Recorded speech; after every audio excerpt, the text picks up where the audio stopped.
Recebemos o professor Miguel Ângelo Perondi, do Departamento de Agronomia, para conversarmos um pouco sobre seus projetos aqui na UTFPR relacionados à agricultura familiar e os alimentos orgânicos.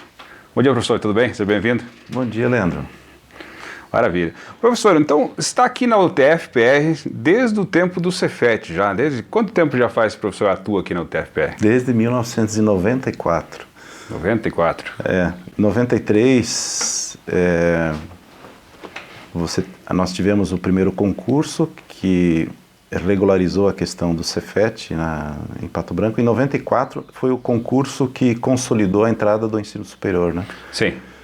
Então, junto com o curso de administração, agronomia, ciências contábeis, essa primeira leva desse primeiro concurso foi quando eu comecei a participar da instituição. Era recém-formado, 20 e poucos anos, não tinha mestrado, não tinha doutorado.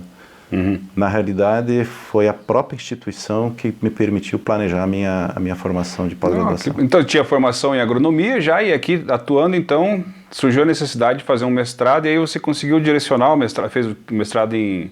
Então, eu me lembro logo depois que eu passei no concurso, numa reunião em que chega o antigo Sérgio Gouveia, na época que era o diretor, e diz assim: olha, nós cometemos um erro no concurso, esquecemos de contratar um economista. Alguém de vocês se habilita a dar economia rural? Eu falei, eu tenho todo interesse em conhecer a área da socioeconomia. Uhum. E a partir daí eu começo a me encantar com a área do desenvolvimento, a área da administração, da economia.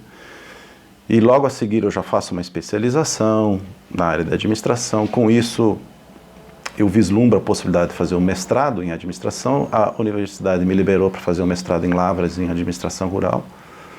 Em Minas Gerais? Em Minas Gerais. Aí, 97 a 99, quando eu volto aqui, logo a seguir, ainda enquanto Cefet, eu consegui convencer a instituição, pela minha produção acadêmica e tal, a fazer o doutorado. Daí eu fiz o doutorado no Departamento de Economia da URGS, na área de desenvolvimento rural. Enquanto eu estava no doutorado, o Cefet se transformou em UTFPR. Eu saí Cefet e voltei UTFPR. Sim. E lá na URGS eu conheci a possibilidade do doutorado de sanduíche. Daí eu fiquei um ano na Inglaterra, eu e minha esposa, junto ao Instituto de Estudos de Desenvolvimento da Universidade de Sussex. E quando voltamos ao Brasil, com o doutorado e tudo mais, em 2010 a gente ajuda a fundar, junto com o Edival, a Ieda, a ideia de transformar um grupo de pesquisa que se chamava CEPAD em programa de pós-graduação, que é o PPGDR, o Programa de Pós-Graduação e Desenvolvimento Regional, que conseguimos ter um conceito 4 na segunda avaliação. Logo depois que conseguimos ter um conceito 4, eu saio para pós-doutorado da Universidade da Califórnia, no Departamento de Economia da Universidade da Califórnia, em Riverside. E quando volto da Universidade da Califórnia, em 2017, eu saí em 2016, 2017, eu lidero uma proposta de nós criarmos o curso de doutorado, onde a gente transforma então o nosso programa de mestrado, a gente alicerça agora o programa de doutorado, que a gente começou na proposta construída em 2018. Isso do ponto de vista da pós-graduação, mas foi também no ano 2018 que comecei a pensar em como a gente poderia trabalhar com a comunidade em projetos de extensão.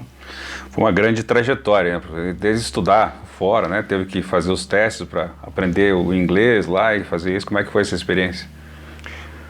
Olha, ela dobra o serviço, né? Porque quando eu fui para o doutorado, a gente tinha uma criança pequena, o Eduardo, que estava com 2 anos.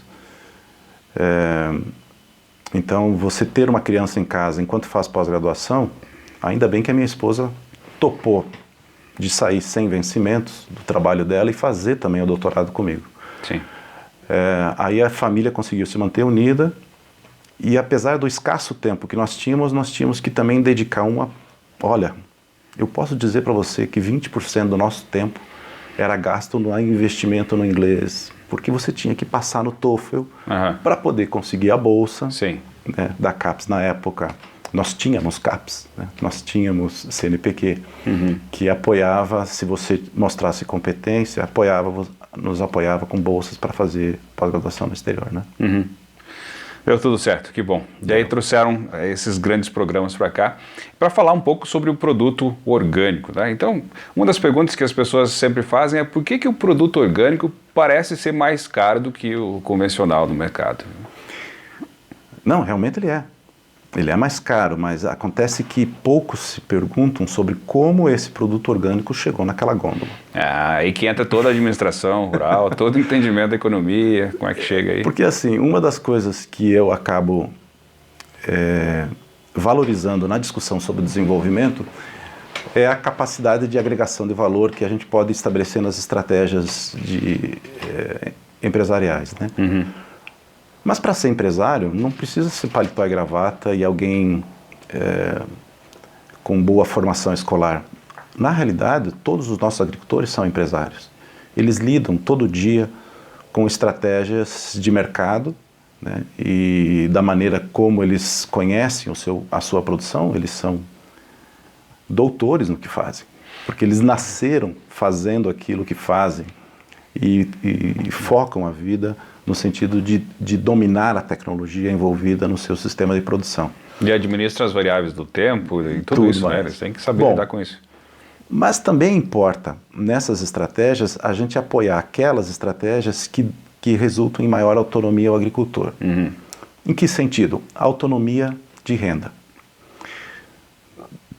Digamos assim, quando a gente observa o mundo agrícola, a gente pode observar três grandes estratégias de formas de se relacionar com o sistema de produção. Uma delas é em que você não trabalha, você realmente tem uma postura absenteísta e por não trabalhar você contrata quem vai trabalhar para você. Tá. Essa estratégia ela é possível se você tem capital, se você tem muita terra, porque você pode se dar o luxo de não ser tão econômico, mas no volume que você vai produzir, isso compensa financeiramente. Uhum. Existe um segundo grupo de agricultores que eles não têm tanta terra, mas trabalham por conta própria. Mas mesmo trabalhando por conta própria, investem muito dinheiro invertido em tecnologia e em sistemas de produção que lhes tragam rentabilidade por área. Então nós temos aqui os empresários familiares, né, que se depender do pacote tecnológico que lhes é elevado pelas cooperativas, pelas empresas, pela própria universidade, eles vão se tornando cada vez mais dependentes de um pacote tecnológico e de uma margem que eles têm que administrar, que um professor da Universidade da Holanda, em Wagner, chamado Jandal van der Ploeg, chama isso de um squeeze de renda, quando os agricultores estão muito pressionados pelos custos de produção, que são cada vez maiores, controlados pelos oligopólios, que de certa forma administram os preços do adubo, das máquinas, porque eles são poucos produtores desses insumos. E do outro lado, você tem uma elevada concorrência, porque você está produzindo uma commodity que não tem valor agregado, e aqui nós temos uma pressão de baixa de preço, de certa forma. Esse squeeze de renda dos agricultores, dos empresários, ele pode ser contornado se nós resgatarmos estratégias que é um terceiro grupo de agricultor que eu não falei ainda, que são aqueles agricultores que também trabalham por conta própria, mas que as suas estratégias de produção são muito mais autônomas, porque eles têm um foco produtivo em que eles reproduzem os fatores de produção na sua negociação com a natureza. Vou dar um exemplo. Eu posso ser um produtor de leite. Na minha produção de leite, o que vai alimentar as minhas vacas é o pasto. Então eu posso produzir leite a pasto. Na produção de leite a pasto, os fatores de produção que estão envolvidos no sistema de produção, as cercas, o pasto, o planejamento da pastagem e tudo mais, tudo depende muito do meu trabalho e da minha negociação com a natureza, porque eu vou investir em trabalho e eu vou ter um produto que vai alimentar as minhas vacas e que elas vão produzir leite, e esse leite eu vou vender no mercado. Então a minha relação com o mercado é uma relação só de entrega. Sim. Eu não dependo do mercado para comprar, por exemplo, ração. Você tem os próprios recursos na propriedade, né? Você administra o que tem. Só que nós temos sistemas de produção de leite que não são assim. Por exemplo, um sistema de compost bar, onde as vacas ficam confinadas e não vão no pasto, você serve silagem no coxo, você serve ração no coxo, você tem, de certa forma, um estresse da produção animal, em que eu consigo produzir muito mais leite, porque em vez de ter 30 vacas, quanto é possível de ter quando é leite a pasto, eu posso ter 80 vacas. Só que isso me leva a uma intensificação do trabalho e a uma dependência do mercado de insumos, que quando eu tenho uma alta do preço do milho, como teve agora, estrangula a minha margem produtiva do leite. Em compensação, aquele outro agricultor que tinha uma estratégia mais sustentável e mais negociada com a natureza, pode subir o preço do milho, que isso não importa, porque a produção dele ela é independente. Mas os dois estão produzindo leite. Esses dois são agricultores familiares, mas um é um agricultor familiar muito dependente, o seu sistema de produção muito dependente, e um outro possui um sistema de produção autônomo. Aí que entra o jogo. O nosso alimento, ele está vindo da onde? Ele vem de sistemas de produção que são pressionados por essa indústria de insumos, ou ele vem de sistemas de produção mais autônomos? Em outras palavras, eu quero alimentos que sejam mais isentos de uma contaminação de agrotóxico, de uma insumização. Se eu quero alimentos mais isentos, mais saudáveis, mais orgânicos, eu, de certa forma, vou ter que apostar num sistema de produção que seja mais autônomo. Bom, quando eu vou na gôndola do supermercado, o supermercadista faz o seguinte raciocínio: eu tenho uma margem de 30% sobre os produtos que eu compro. Esse produto aqui é especial, ele é orgânico, ele vai custar mais caro, independente do preço que ele pagou. Sim. Evidente que a produção orgânica, ela demanda mais trabalho. E trabalho significam também mais custos. Mas quando eu estou falando da agricultura familiar, esse trabalho é da família. Então, de certa forma, nós temos uma relação que não é linear entre trabalho e custo do ponto de vista dos alimentos. Porque o sistema de produção não necessariamente ele é patronal, onde você contrata a força de trabalho com carteira assinada. Ele é um trabalho de iniciativa própria. E isto, na realidade, todo o produto da produção dele é o seu salário, e não simplesmente um prolabore. O prolabore é fictício na agricultura empreendedora. Bom, se a minha única maneira de adquirir produtos orgânicos seja o supermercado, a gôndola do supermercado, eu vou estar dentro dessa grande cadeia de atravessadores que, de certa forma, vão ter a sua fatia de renda e nós vamos administrar os preços para que eles sejam mais caros, porque eu tenho um produto especial, certo? É como se fosse uma marca. Eu estou comprando uma marca. Mas quando se trata de alimento, nós não estamos comprando marca. Evidente que nós queremos qualidade, mas essa qualidade não precisa ter uma marca da Coca-Cola. Ela pode ser uma marca de um selo que garanta que esse produto é isento de agrotóxicos, que é o selo orgânico, chancelado pelo Ministério da Agricultura, dentro das redes de certificação.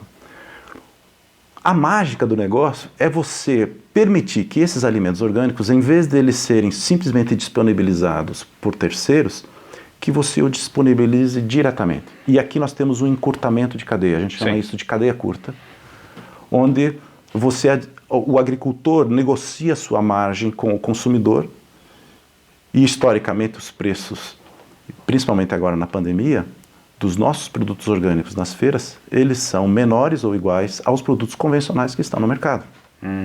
Mas graças à cadeia de produção que é diferente. Né?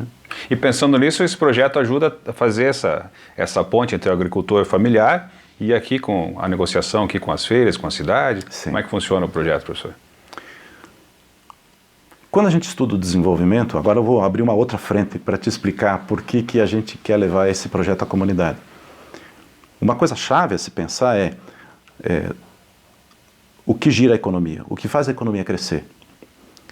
O que faz a economia crescer e o que nós temos da espiral da riqueza, ela é baseada no consumo.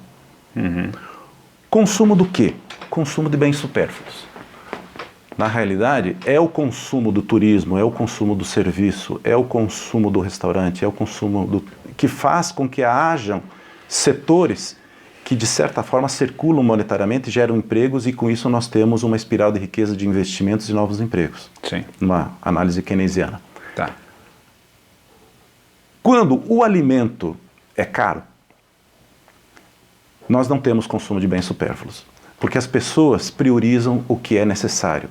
Mas o que é necessário, ele é limitado. Por exemplo, se eu estou com sede no deserto, eu vou tomar um copo d'água e é capaz de eu pagar uma fortuna por esse copo d'água. Uhum. Mas no momento seguinte que eu tomei esse copo d'água, eu já não estou mais com sede. E então eu saciei a minha sede. O segundo copo d'água, eu já não vou pagar uma fortuna. Eu já vou pagar muito menos. Né? No terceiro copo d'água, eu não quero mais água. Só se você me pagar que eu tomo um terceiro copo d'água, porque eu vou estar empanturrado de água. Uhum. Então, os bens que são necessários, eles são facilmente saciados. E esta saciedade dos bens necessários faz com que, na sobreoferta deles, nós temos uma queda vertiginosa de preço. E a queda vertiginosa de preço dos alimentos, por exemplo, causado por uma oferta abundante de alimentos, ele vai provocar em você uma necessidade louca de consumir coisas que não sejam alimentos porque sobrou renda. Uhum. E você que nunca tinha pensado em ir para a praia, naquele ano que lhe sobrou renda, você vai para a praia. Você vai num Pesque Pague, você vai comprar uma roupa melhor, você vai fazer um curso. Tudo isso é supérfluo, mas isso é o que gira a economia, mas isso só vai girar se nós tivermos as nossas saciedades resolvidas. Porque toda vez que eu tiver que aumentar uma luz mais cara, um aluguel mais caro, um transporte mais caro, um alimento mais caro, a sociedade matou a sua economia. Parece a pirâmide de Maslow, né? É. Então a espiral da pobreza, ela se origina justamente na inflação dos bens necessários. Né? É muito equivocado um governo pensar que para sair de uma crise nós tenhamos que reduzir salários e aumentar custo de vida. Toda vez que eu aumento o custo da luz, toda vez que eu aumento o preço dos alimentos, Sim. não que intencionalmente o governo queira que isso se aumente, mas quando ele não faz nada frente a uma política que pode ser proativa no sentido de oferta de alimentos, eu estou, de certa maneira, tornando os alimentos mais caros. Né? E desculpe, professor, nessa política de oferta... Sim, Isso, é aí que eu quero chegar, Tá. Desculpe, mas aqui. Qual é a ideia, então? A ideia é nós termos alimentos de qualidade e que a gente resguarde a renda do produtor, que o produtor tenha mais autonomia e tenha melhor qualidade de vida, ao mesmo tempo que nós diminuamos o custo de vida do trabalhador. Ah. Então aqui nós vamos ter um impacto social no sentido de que nós vamos trazer mais saúde para a economia de um município se nós investirmos justamente no sistema de abastecimento. E quer melhor exemplo disso do que o bairro Planalto? Que não tem supermercado, que não tem feira, que é um bairro de trabalhador, que você tem que pegar 2 ônibus para ir para o teu trabalho, que você às vezes está pagando aluguel, que você depende de você e a tua esposa de um salário mínimo. Nós estamos falando de alguém que está muito estrangulado no seu salário. Sim. Isso significa que quase praticamente 100% da renda não está indo para o setor de comércio e serviços. Eles não estão consumindo supérfluos, porque o custo de vida deles é muito alto. Então, estrategicamente, lá é importante que nós tenhamos um projeto de abastecimento. E por que não que seja de orgânicos? Porque nós temos que quebrar esse preconceito que nós temos de que o alimento orgânico ele é mais caro. Ele não é mais caro. Ele, inclusive, é mais barato de se produzir. Porque, em vez de comprar adubo, eu vou trabalhar com compostagem. Em vez de usar agrotóxico, eu vou trabalhar com preparados de ponto de vista de bioativos que são obtidos de próprios insumos da propriedade. Do ponto de vista de compra de insumos, a agricultura orgânica ela é muito escassa em compra de insumos, ela é muito autônoma. Isso significa que praticamente o único trabalho a mais que nós temos, o único custo a mais que nós temos na agricultura orgânica é o trabalho. E como é que o governo faz essa intermediação? O governo local, talvez, municipal, estadual, tem algum imposto que é pedido do agricultor para fazer essa comercialização? Você está falando das feiras? Das feiras. Bom, eu acho que uma coisa que também a gente deve desmistificar é que as feiras não são livres. A gente tem uma ideia de que a feira é livre, que qualquer um pode chegar lá, abrir uma stand e vender. Talvez na Idade Média era assim, mas hoje em dia não é. Os nossos ambientes são bastante regulados. Nós temos o alvará, a Secretaria de Saúde, a vigilância, a autorização da vigilância. Do ponto de vista da produção orgânica, a certificação orgânica. Mas não é só a certificação. Esses agricultores eles têm que ter uma certificação sanitária, porque aquelas verduras não podem transmitir doenças porque a água é contaminada. Não, mas isso não vai encarecer exatamente o produto, Sim. né? Isso é necessário. É necessário, mas assim, se você está me perguntando se existem impostos, eu vou lhe dizer não. O que existem são barreiras sanitárias e fiscais. Ah, tá. Essas barreiras sanitárias e fiscais, aqui que entra o papel do projeto. Nós temos que ser um agenciador desses agricultores, facilitando para que eles consigam desmistificar a construção social do mercado. Porque o mercado não é dado, ele é construído. Sim. E esta construção do mercado se dá por você ultrapassar essas barreiras sanitárias e fiscais de uma certa forma que garanta que esses agricultores estão visíveis ao mercado. Porque eu posso também chegar no mercado de uma forma invisível. Eu posso bater na porta de uma pessoa e dizer assim, você quer comprar minha alface? E essa pessoa, ó, de onde que é? Ah, eu sou agricultor e tal. Coisa que acontece pelos bairros por aí, né?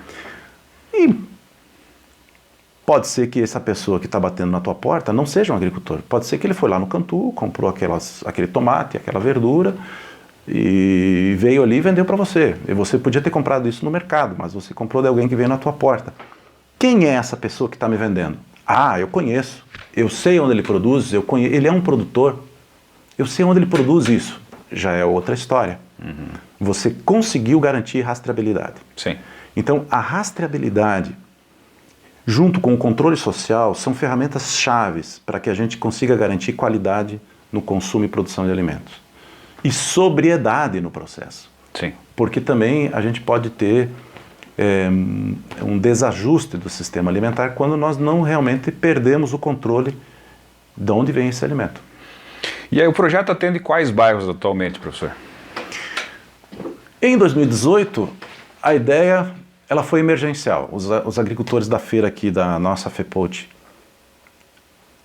numa conversa de corredor, do café, desabafa comigo dizendo assim, nossa, daqui 2 semanas não tem mais aula.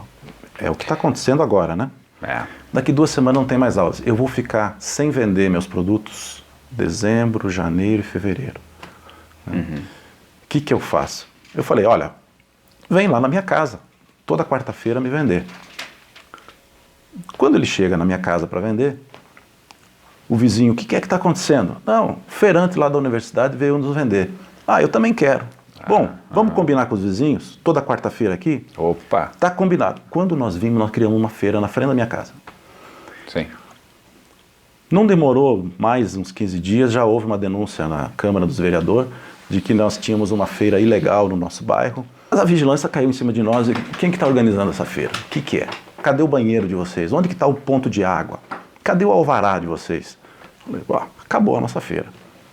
Mas o próprio pessoal da vigilância nos diz assim, calma, você tem uma saída. Procura a comunidade lá na igreja, porque lá dentro nós não temos... Na rua, nós somos obrigados a bater. Mas lá na comunidade, se a comunidade tiver autorização da vigilância, vocês estão acobertados. E foi assim. Em 2018, criamos a feira lá no Jardim Primavera, dentro da comunidade.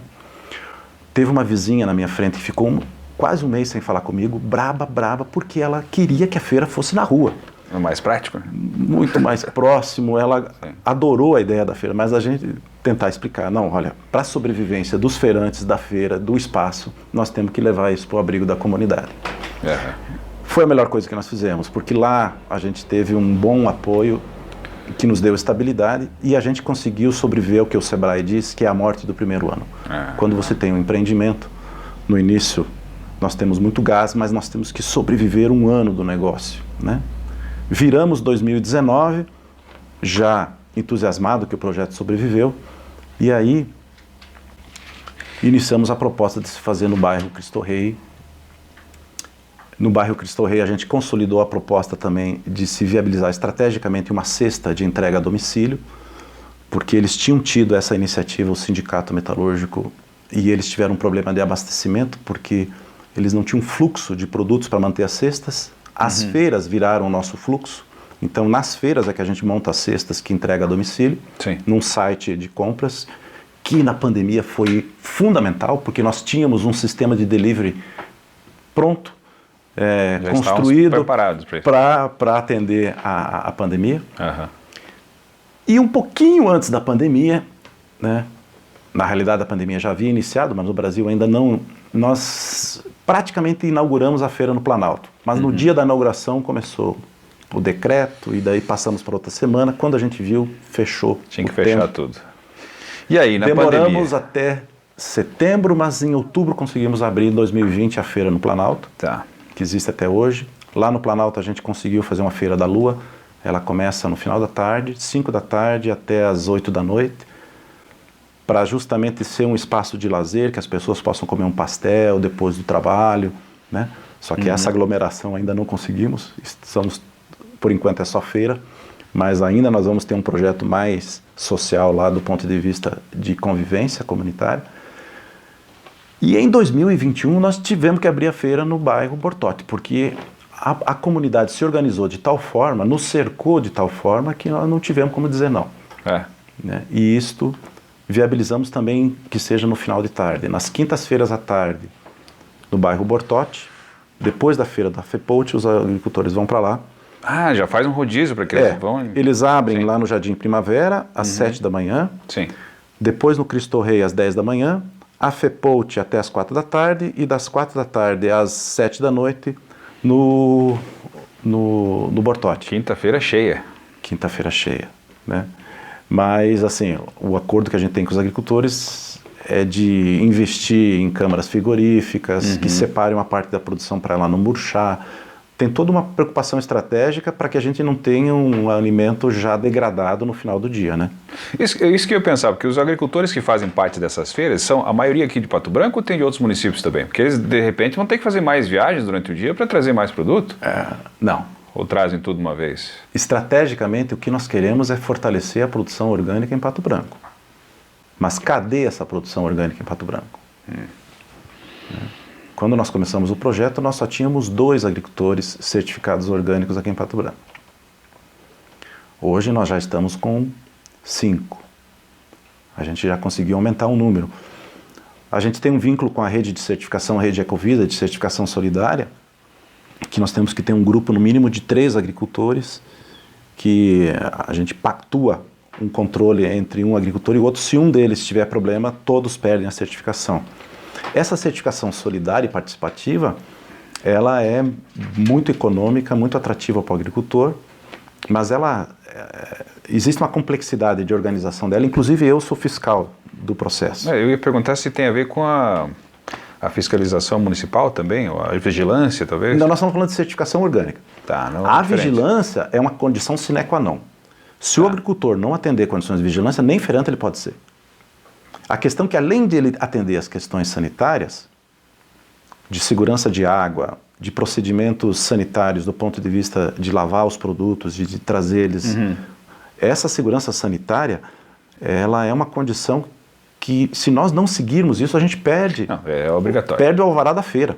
Né? Então, isso nós temos que prestar muita atenção. Mas, além disso, a certificação orgânica. É isso que eu queria perguntar. O que certifica, né? Tá, mas aí que entra por que nós temos agricultores fora do município. Porque nós não temos oferta orgânica suficiente no município para uma população de 80 mil habitantes. A nossa demanda, ela é demasiadamente reprimida de consumo orgânico em Pato Branco. E como é que nós resolvemos isso? Abrindo as portas para os municípios lindeiros. Porque aqui nós vamos ter agricultores de Coronel Vivida, agricultores de Itapejara, agricultores do Verê. No Verê, graças a uma ONG financiada pela Igreja Luterana, nós conseguimos encontrar mais de 30 agricultores orgânicos certificados, que não tinham mercado para a sua produção orgânica. Porque lá no Verê, rapidamente, isso não significava renda adicional. Sim. O problema é que o custo de vida no Verê é muito baixo. Uma alface lá é vendida a R$2 o pé. Em Pato Branco, R$2 o pé é muito barato, porque não existe alface no mercado que eu compre a menos do que R$3. Então, ele vir do Verê para cá e vender a face a R$3, para o agricultor já é um absurdo, porque eu aumentei em 50% o preço de venda. Mas para o consumidor de Pato Branco, isso é o preço do mercado.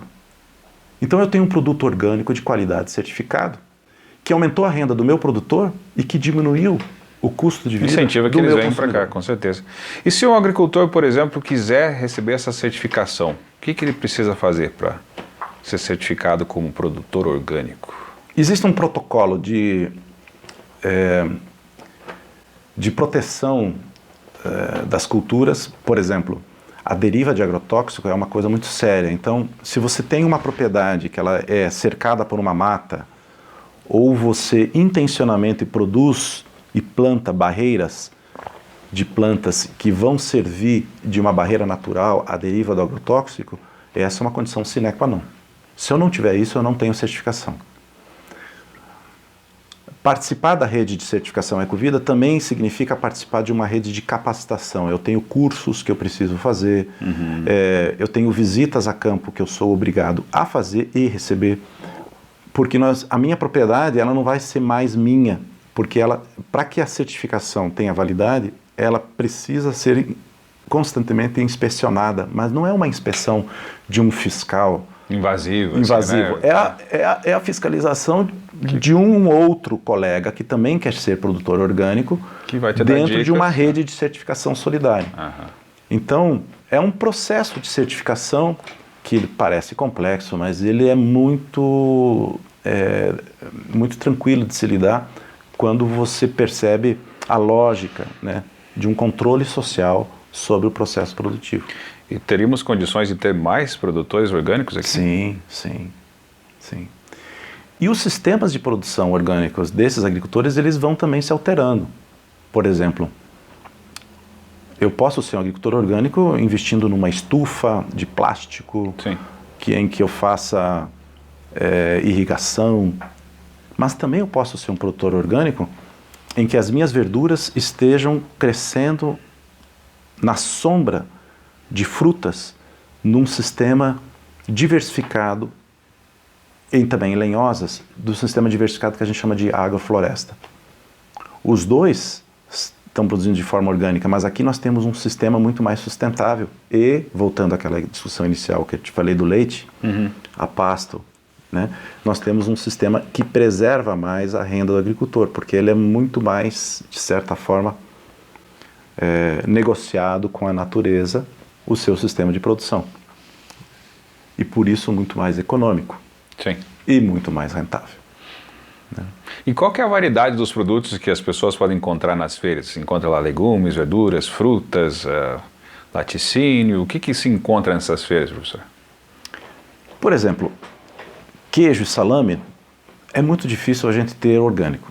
Então, para produtos transformados, por isso que as nossas feiras se chamam assim, feiras de produtos orgânicos e artesanais. E artesanais. Porque a conserva a conserva até você consegue fazer orgânico, porque é muito fácil você fazer, por exemplo, extrato de tomate orgânico. Né? Aliás, na feira é vendido um extrato de tomate produzido pela cooperativa Cooper Vereda, das safras que eles têm de tomate orgânico, que é magnífico, eu adoro. Né? Faço pizza lá em casa, a gente faz molho. Que beleza. A gente consome um vidro daquele por semana, certamente. Mas, no caso, por exemplo, de um produto que é muito querido nas nossas feiras, panceta. A panceta é, na realidade, da barriga do porco, você faz um defumado, temperado, em que você não tem a pele. Então, ele é quase um bacon, mas é um bacon sem pele. Né? E com muito pouca gordura. Ótimo para você fazer frituras e tal. Ele é um produto artesanal que eu também encontro no mercado do produtor ali no centro. E talvez eu também encontre dentro dos supermercados. Mas eu tenho que ter isso na feira. Assim como o pastel eu também tenho que ter na feira. Porque a feira também ela nos remete a uma relação social de consumidores que se encontram e que conversam e que criam amizade. E Foi o que aconteceu na frente da tua casa, né? Essa é a ideia, né? Exatamente. Pois é. Que bom resgatar esse costume. Mas uma coisa que eu quero deixar claro também, assim, para que não personalizemos demais o projeto, assim, o projeto não é meu.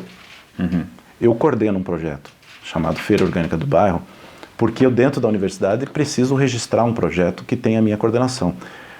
Mas existe uma multi-institucionalidade aí.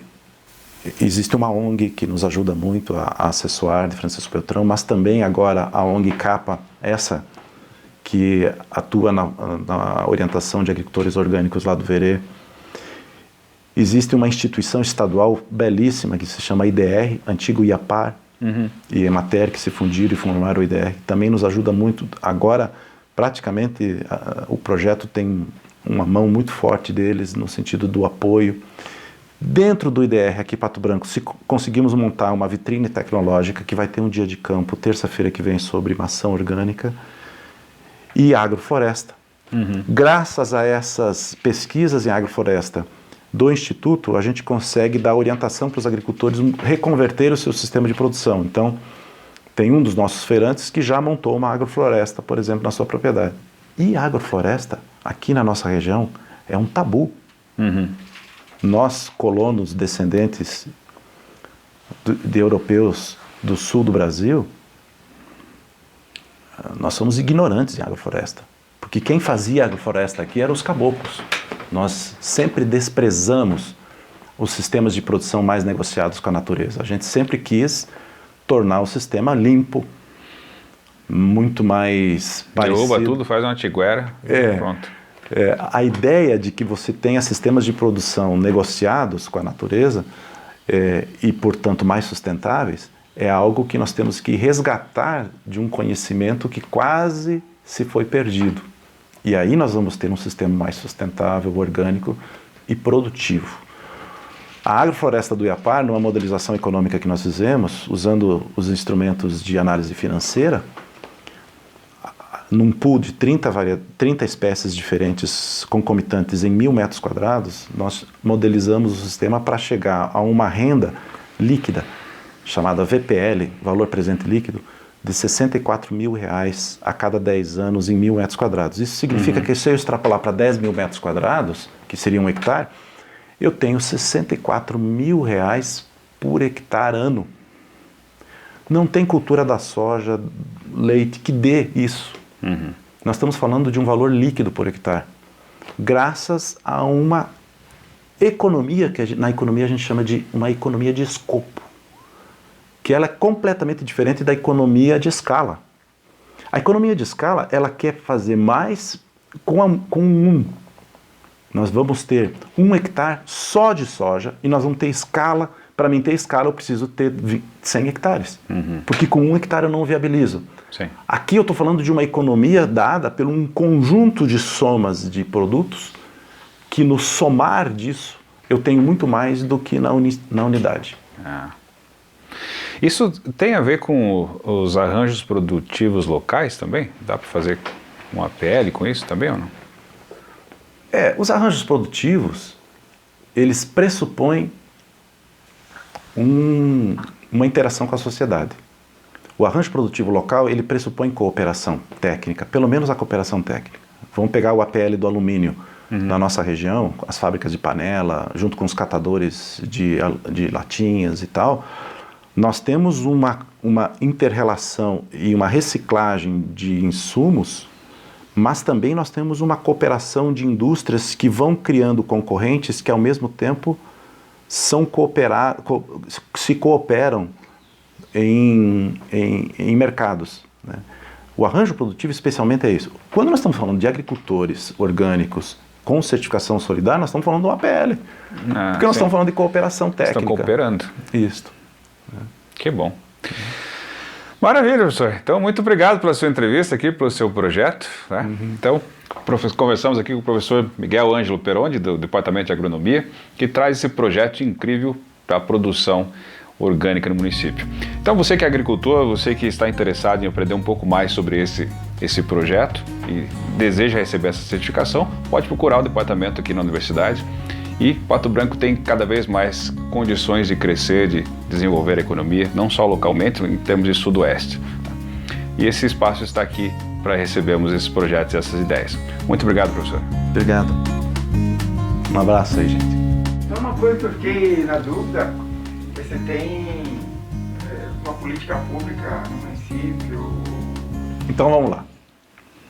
Quando a gente pensa em abastecimento e segurança alimentar, isso está intimamente relacionado com políticas públicas, sim, claro. Vamos pensar numa política a nível nacional, o PNAE. O Programa Nacional de Aquisição de Alimentos, o Programa Nacional de Alimentação Escolar, que é o PNAE, ele é dos anos 50. E ele é uma política de Estado, não tem nada a ver com o governo. Não é porque é um governo ou outro governo que nós temos o PNAE. O PNAE existe porque ele é da lei. Né? É um direito constitucional que a gente tenha apoio às escolas e a segurança alimentar das crianças, porque de certa forma já está muito mais provado que criança com fome não aprende. Sim. Para isso, existe uma verba que é passada e calculada pelo número de crianças para as escolas adquirirem alimentos. Em 2013, uma mudança que houve, que eu acho que ela foi muito estratégica para aumentar a segurança alimentar, foi a obrigatoriedade que 30% desse orçamento fosse de agricultura familiar. Isso mexeu com os municípios, porque os municípios muitas vezes estavam acomodados com licitações do Estado que compravam. Por exemplo, eu conheço uma indústria em Curitiba, onde eu fiz a minha faculdade, que é a Nutrimental. É uma indústria fortíssima na área de produção de sopas e tudo quanto é tipo de alimento desidratado, mas quem ela abastecia? Abasteciam as escolas. Eu cresci tomando merenda escolar, em escola pública, a minha formação foi em escola pública, em que faz parte do meu paladar leite de soja. O PTS lá. Proteína texturizada de soja. A ideia de um alimento que venha da indústria ultraprocessado foi naturalizado na minha formação graças ao PNAE. Agora, a questão é que quando nós discutimos qualidade da alimentação, e principalmente que começamos a ter mais críticas sobre os alimentos ultraprocessados, porque aí nós temos epidemias de obesidade acontecendo, né? Nos Estados Unidos já 40% da população é obesa. Olha que obesidade é muito mais do que sobrepeso. Quando nós estamos falando de obesidade, nós estamos falando de algo mórbido, algo doentio. E quando 40% da população já está doente por uma questão de obesidade, nós estamos falando de algo que já é uma epidemia. Isso, quando levado à alimentação escolar, significa o que nós estamos ensinando as nossas crianças a comer. Nós estamos ensinando a comer alimentos industrializados. Nós também podemos usar a alimentação escolar para fazer uma boa educação alimentar e interromper uma certa trajetória de ignorância sobre a questão dos alimentos. E com isso, essa lei de 2013, que prevê que 30% sejam da agricultura familiar, abriu uma brecha muito importante para os municípios começarem a fazer um trabalho com suas nutricionistas no sentido de terem alimentos Se organizar para isso. Comprados no próprio local. E aí nós tivemos várias iniciativas de municípios belíssimas na região que conseguiram rapidamente 100% do orçamento vindo do governo federal ser transformado em comércio local. Isso é uma boa maneira, inclusive, de você capturar um recurso que antes estava indo para as capitais, para essas grandes empresas que pegavam esse nicho de mercado. Então, pensar que não existam políticas, existem políticas. Eu estou falando de uma delas. Esta política, que é do governo federal, do PNAE, ela pode ser muito bem pensada dos municípios e do Estado, porque o Estado recebe repasses desse valor, assim como os municípios, porque nós temos, pela nossa Constituição, um ensino fundamental e um ensino médio, sobre obrigação do município e do Estado, onde existem crianças, e essas crianças recebem alimentação da transferência do PNAE. Além do PNAE, nós já tivemos uma política muito interessante, que chamava PAA, Programa de Aquisição de Alimentos, também do governo federal, numa aliança entre o Ministério da Cidadania, o Ministério da Agricultura e o Ministério do Desenvolvimento Agrário. O Ministério da Agricultura cedendo seus espaços de Conab, onde aí se operacionalizou uma oportunidade de comprar alimentos de agroindústrias, de cooperativas, e conseguir levar com doação simultânea para creches, asilos, hospitais e escolas. Então nós já conseguimos ter, num determinado momento, 2 políticas que abasteciam as escolas com alimento, tanto o PENAI quanto o PA. Nós tivemos praticamente o esvaziamento do PA. Hoje o PA tem um orçamento mínimo. Ele já chegou a 5 bilhões, hoje não passa de 100 milhões o orçamento do PA. O PENAI, mas o problema é que o PA era uma política de governo. Já o PENAI não, é uma política de Estado. Então o orçamento do PENAI já é mais resguardecido e ele ainda se mantém. As nossas escolas ainda recebem recurso para isso. Isso é o que nós chamamos de mercado institucional e ele é um apoio. Né? Existem outros apoios que podem ser feitos para o abastecimento. Por exemplo, no Estado, o Estado investe nos CEASAs, que são centros de comercialização. Existe CEASA em Cascavel, Foz do Iguaçu, Curitiba, Londrina, Maringá.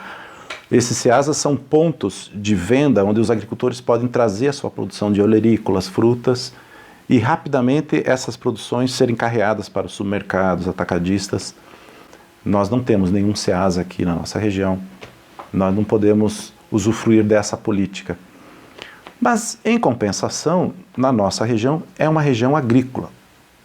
É uma região que produz muito alimento. E esta região agrícola facilmente pode ser conectada com os consumidores com várias estratégias. Por exemplo, um incentivo à agricultura urbana. Esses senhorzinhos que fazem o cultivo dos quintais que estão abandonados, eles estão fazendo um belo de um serviço de abastecimento, porque eles estão produzindo alimento, mandioca, milho, feijão, né, no quintal de terrenos que estão sem obra, né, que estão lá abandonados. E nós podemos os transformar em quintais produtivos. Né. Além disso, os próprios agricultores que estão nos nossos municípios, que vêm nas nossas casas, e a gente nos abastecemos de galinha, de ovos, caipira, de verduras.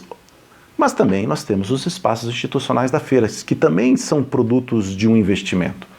Né? A feira, o espaço da feira, ele é um espaço também de política pública.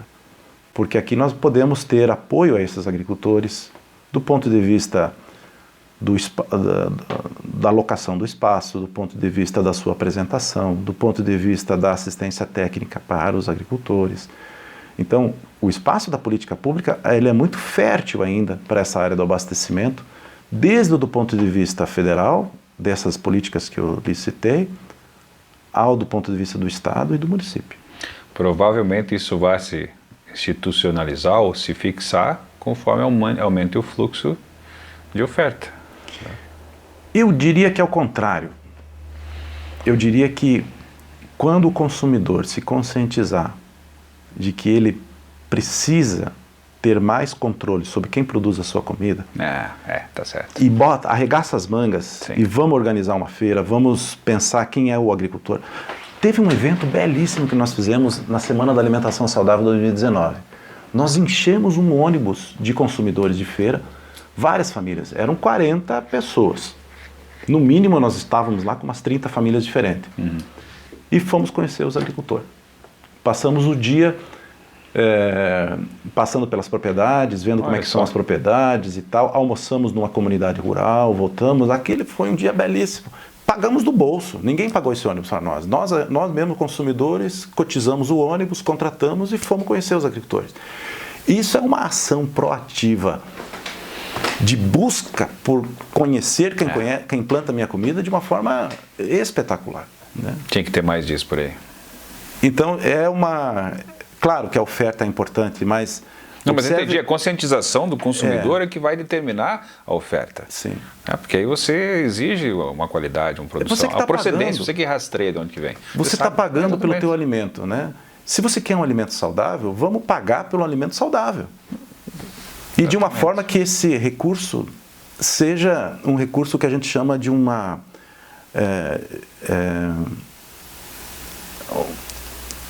justo, um comércio justo, né? No inglês a gente usa um termo do comércio justo, fair trade, né? O princípio do fair trade, que é um movimento muito forte na Europa hoje em dia, chamado movimento fair trade, é um movimento em que eu consigo garantir que uma grande porcentagem do valor que eu estou pagando chegue diretamente a quem o produziu. Né? Então, na realidade, é uma certificação de que as margens que foram e os markups que foram colocados sobre o valor do produto não sejam maiores do que a margem que o próprio agricultor recebeu daquele produto.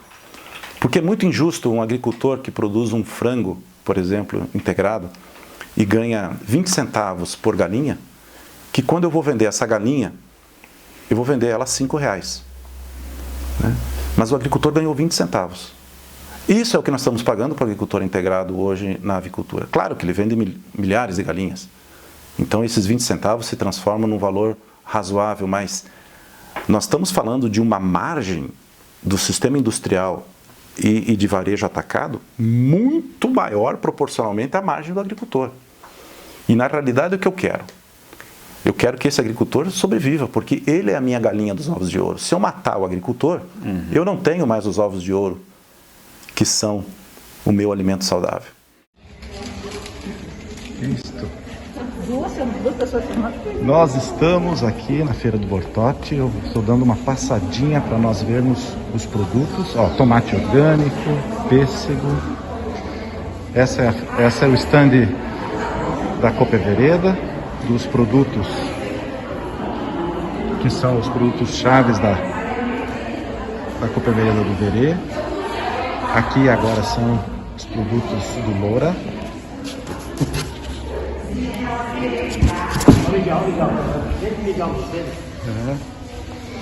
O que foi, Loura? Estou passando a limpa aqui. Muito bem, bolachas, panificados, da família do Adir. Isso, tudo aqui no Bortote.